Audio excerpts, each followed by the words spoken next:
Shalom, selamat pagi.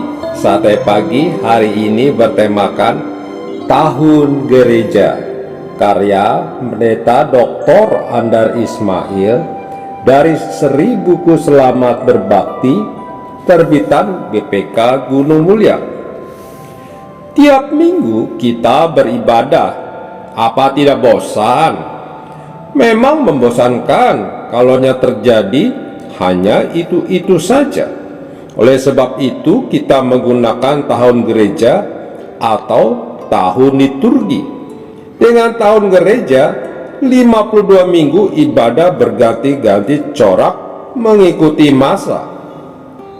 Tahun gereja dimulai dengan masa Advent yang terdiri dari 4 hari minggu sebelum tanggal 25 Desember.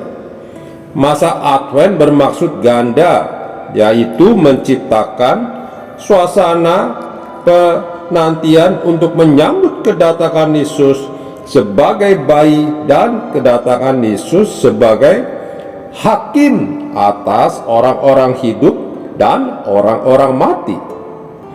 Ibadahnya diawali dengan penyalaan lilin Advent, dan 4 lilin besar dipasang di mezbah. 1 lilin dinyalakan pada minggu Advent pertama, 2 lilin pada minggu Advent kedua, dan seterusnya.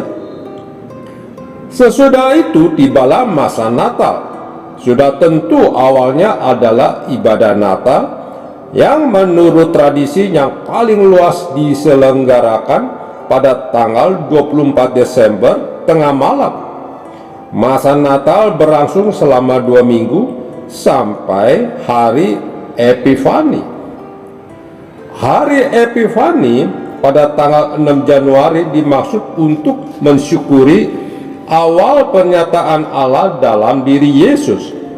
Ada tradisi Epifani yang mengacu pada hari kedatangan para Majus, tetapi sebenarnya Epifani lebih mengacu pada baptisan Yesus atau mujizat pertama di Kana yang dicatat sebagai yang pertama dari tanda-tandanya, dan dengan itu ia telah menyatakan. Epifani mensyukuri Yesus yang memanifestasikan Allah, atau lebih tepat lagi mensyukuri Allah yang memanifestasikan diri dalam pribadi dan pekerjaan Yesus. Sebab itu hari Epifani tersebut juga Teofani atau pernyataan Allah. Masa Epifani berlangsung selama 4 hari minggu. Hari Minggu yang pertama digunakan untuk merayakan baptisan Tuhan. Selanjutnya pada minggu sesuai masa Epifani ini disebut Minggu Pemuliaan Tuhan. Sesudah itu menyusul masa Prapaskah yang berlangsung selama 5 hari minggu. Selama masa Prapaskah kita bagaikan diajak ikut rombongan Yesus dalam perjalanannya yang terakhir menuju Yerusalem.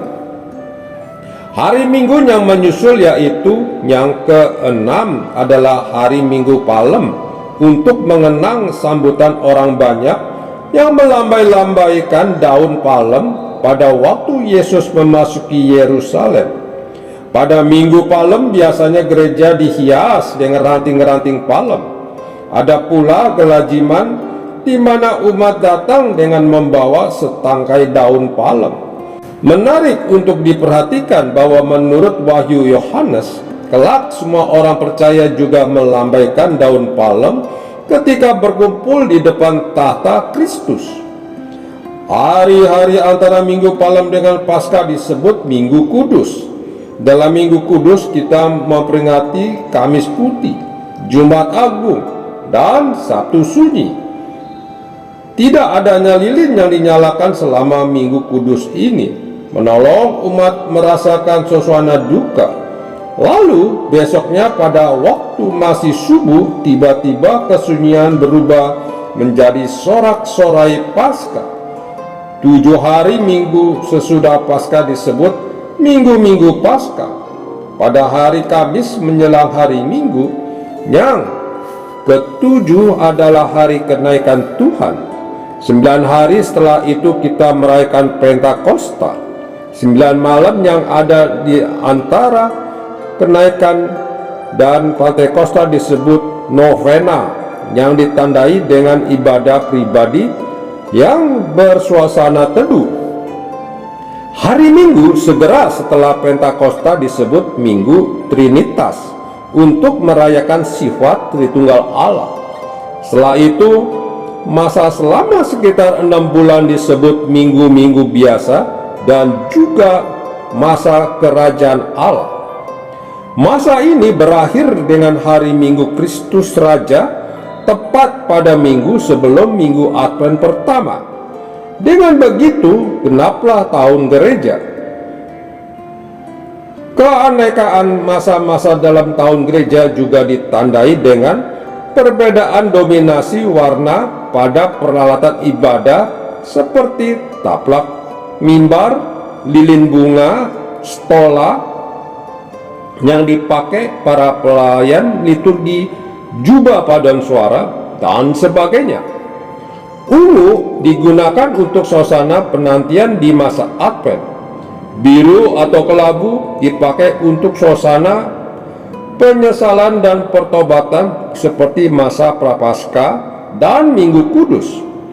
Putih dan kuning keemasan digunakan untuk ibadah yang menekankan kristologi seperti masa Natal, masa Epifani, baptisan Tuhan, dan minggu-minggu Paskah. Merah digunakan untuk ibadah yang berkaitan dengan Roh Kudus. Hijau digunakan masa Epifani atau minggu-minggu biasa. Tiap masa, bahkan tiap hari Minggu, mempunyai corak yang berbeda yang ditandai oleh jenis nyanyian, pembacaan mazmur, doa, pembacaan Alkitab, dan rumus liturgi yang berbeda-beda pula. Pokok bahasan khotbah juga berganti-ganti. Dengan mematuhi tahun gereja, pokok bahasan khotbah tidak berputar di situ-situ juga. Namun, tujuan tahun gereja bukanlah sekadar mencegah pengulangan dan kebosanan. Ada maksud yang lebih dalam. Dengan menapaki tahun gereja, kita belajar melihat dan memahami karya Kristus sebagai sebuah kesatuan yang utuh. Dengan mengikuti tahun gereja, kita melakukan napak tilas untuk menempuh ulang penampakan historis Yesus dari masa Advent sampai kenaikan, dan penampakan sakramental Yesus dari kenaikan sampai Minggu Kristus Raja. Dengan tahun gereja, kita terhindar dari praktek ibadah yang terpenggal-penggal. Dengan tahun gereja, salib Jumat Agung sudah membayang di belakang palungan Natal, dan sebaliknya tanda-tanda Epifani menjadi jelas, artinya dilihat dari kubur kosong Paskah. Semua itu sambung menyambung menjadi satu lingkaran besar sejarah keselamatan. Sebab itu sudah sejak abad keempat atau kelima, liturgi dan tahun gereja menjadi alat pendidikan agama Kristen yang mendorong umat memahami bahwa ibadah bukanlah usaha kita, melainkan pemberian Allah dalam rangka sejarah keselamatan.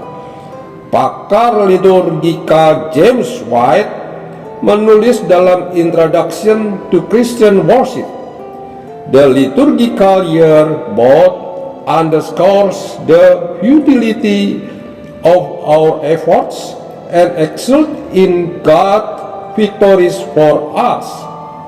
Tiap hari Minggu kita beribadah, tetapi kita tidak bosan dan berputar-putar di situ juga, sebab tiap minggu kita maju lagi, terbawa oleh arus pekerjaan Allah yang terus bersinambung dan arus anugerah Kristus yang terus mengalir. Amin. Mari kita berdoa. Bapa Surgawi, terima kasih pada Sabtu pagi ini kami dapat mendengarkan renungan tentang liturgi gereja. Biarlah kami dapat lebih memahami dengan seksama. Amin.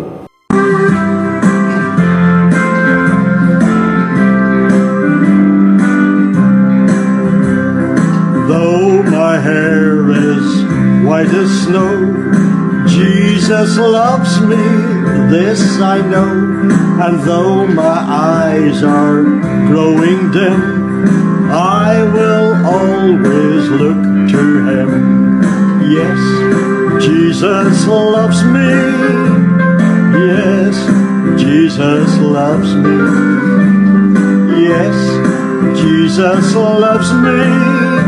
The Bible tells me so. I'm getting older, this I know, and my steps are getting slow. But He takes me by the hand and leads me to the promised land. Yes, Jesus loves me. Yes, Jesus loves me. Yes, Jesus loves me. The Bible tells me so. They say my memory's not as good as it was in my boyhood, but I won't let them put me down. I'll sing this song all over town. Yes, Jesus loves me. Yes, Jesus loves me. Yes, Jesus loves me. The Bible tells me